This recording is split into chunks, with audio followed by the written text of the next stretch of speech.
The date is September 1st, 2023. September 1st, 2023. Welcome to Octember, folks. It's here officially. I got 3 fails in a row, all within the last, 4 days. Come down here the other day. There's this yellow stuff. What is it? Not leaking out of that. It's blue. That's kind of yellow. Ah. Yeah, it was leaking. The washability valves were leaking. Where were they leaking? Right here. That's where it was leaking. How and why, I'd love to know. Sat here for, I don't remember even when I installed these. I had an old video, link in the prescription. But I was able to fix that by simply tightening the fittings. I had to shut the valve here. That, of course, has now started leaking. I can tighten the packing nut, but I'm going to leave it for right now.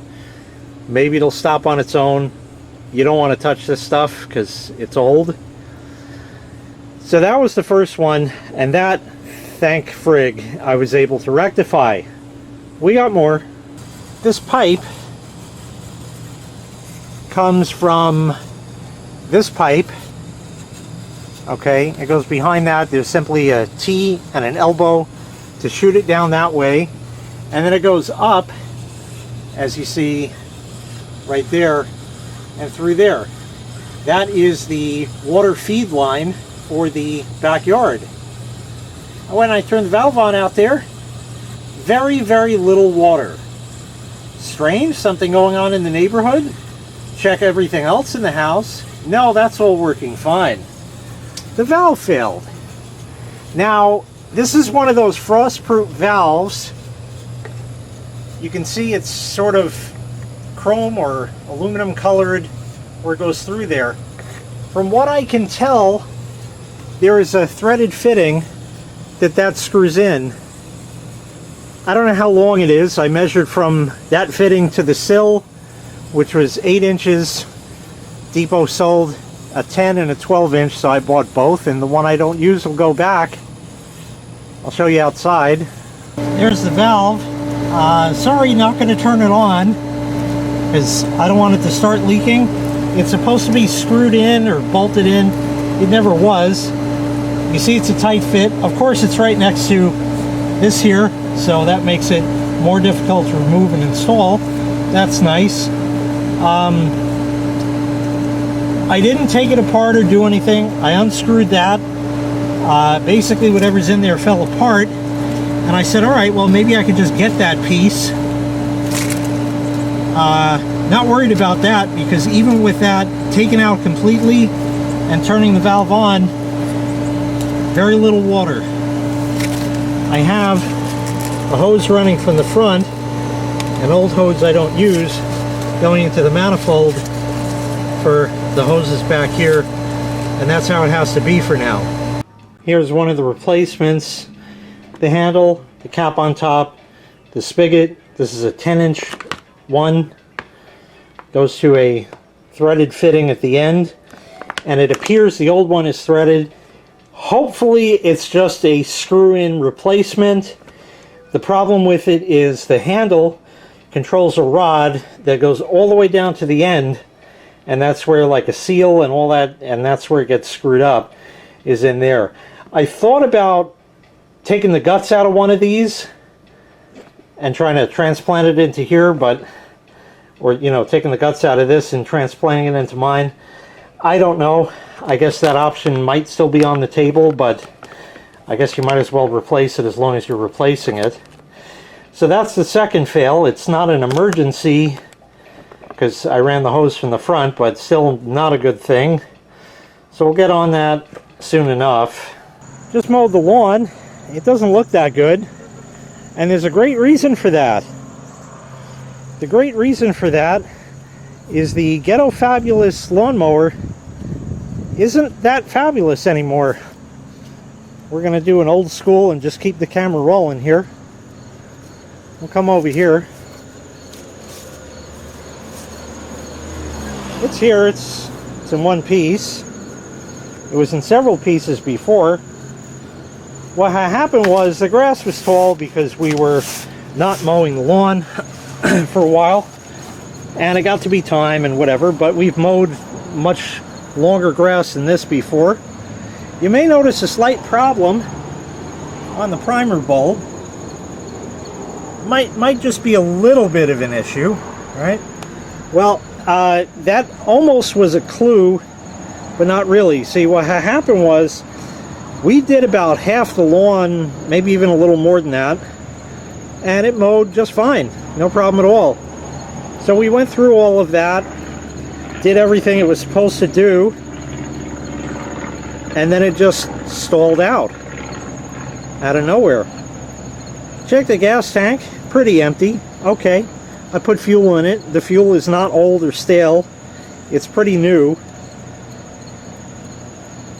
Go to restart it. A few pulls later, it starts, runs for about 10 seconds, and stalls. Alright, finicky carbonator. Hit the knackered primer bulb there. Give that a couple shots. Pull the rope. Starts, runs for a couple of seconds, and dies. Alright, now we got a problem. Good. So I take the air cleaner off.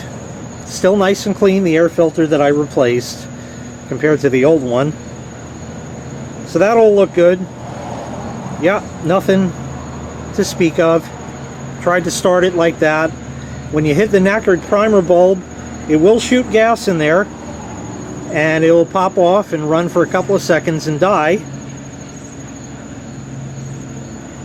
The fuel line is not clogged, because what I did next is I got a socket over here from the CYI, whatever brand this was, socket set. This thing has come in so handy. One of those China products that actually is decent. I know they're crappy sockets and all that. I gotta clean the tools I use because they're all full of gas and get rid of all the crap in there. I took the bowl down, nothing to see. Gas is just pouring out of it, doing everything it's supposed to. So that wasn't the issue. I took the primer bulb off with these two bolts. This whole assembly, including the air cleaner and all that kind of stuff, comes off along with a hose. I got that far, and that's as far as I go. I don't know enough about it.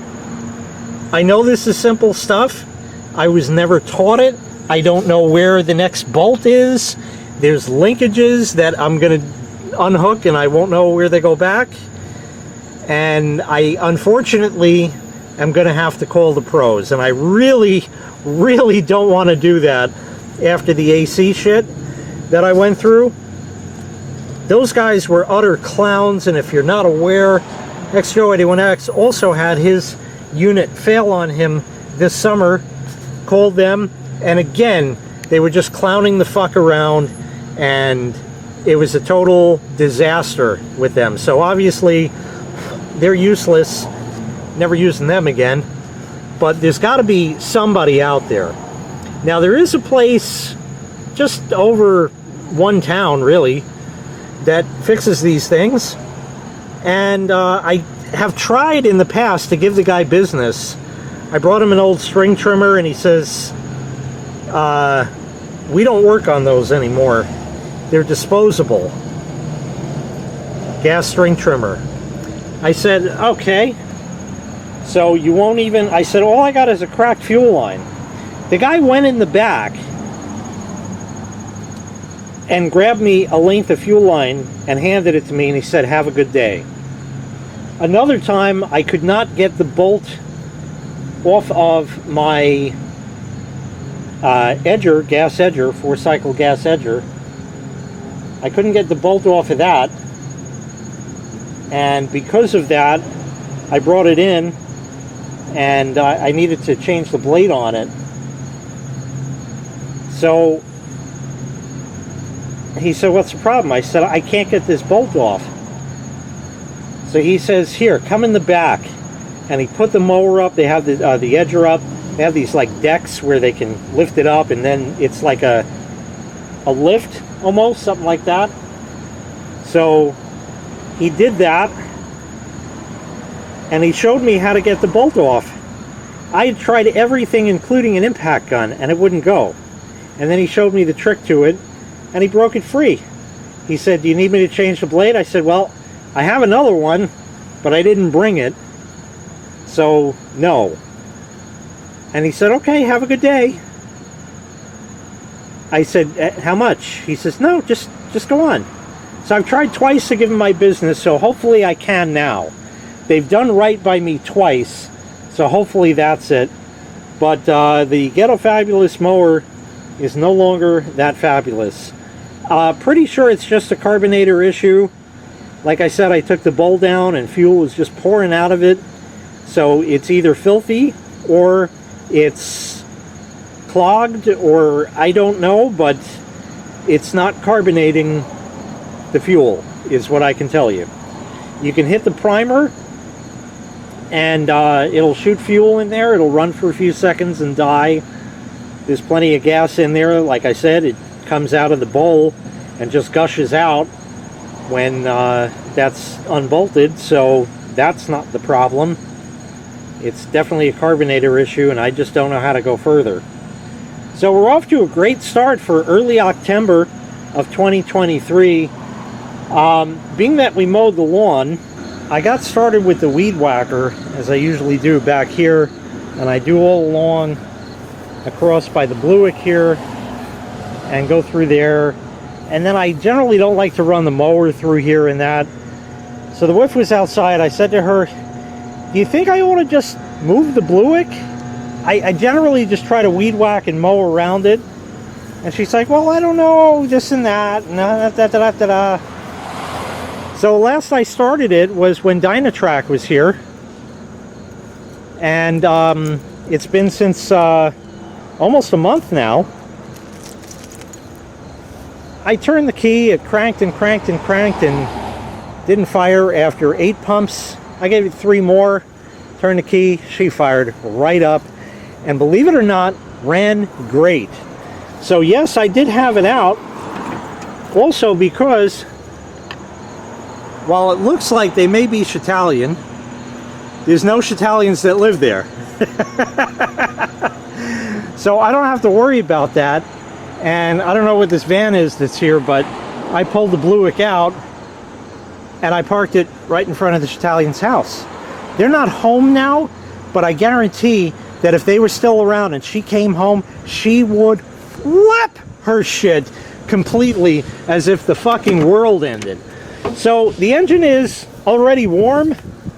This might be a hot restart. It might be a warm. I don't know. It's been sitting for not too long, but it was just running, so it should crank up.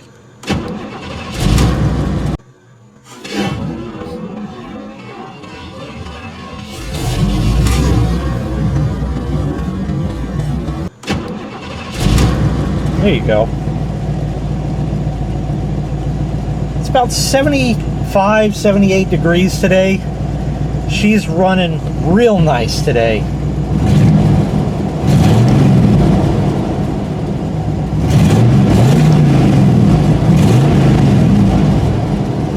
See the whole car jump. Yeah, she's got some horses under the hood. Yep, just about out of fuel. I'll need to rectify that soon. But it was just running, like I said, so I took it around the block a couple of times. It ran great. It idles too fast. If you just listen, that's got to be running about 1,000, 1050. I think about 1050. No, about 1,100. 1123. I think it was running about 1123 RPM. That's just a guess. But it is running nice. So at least we have that.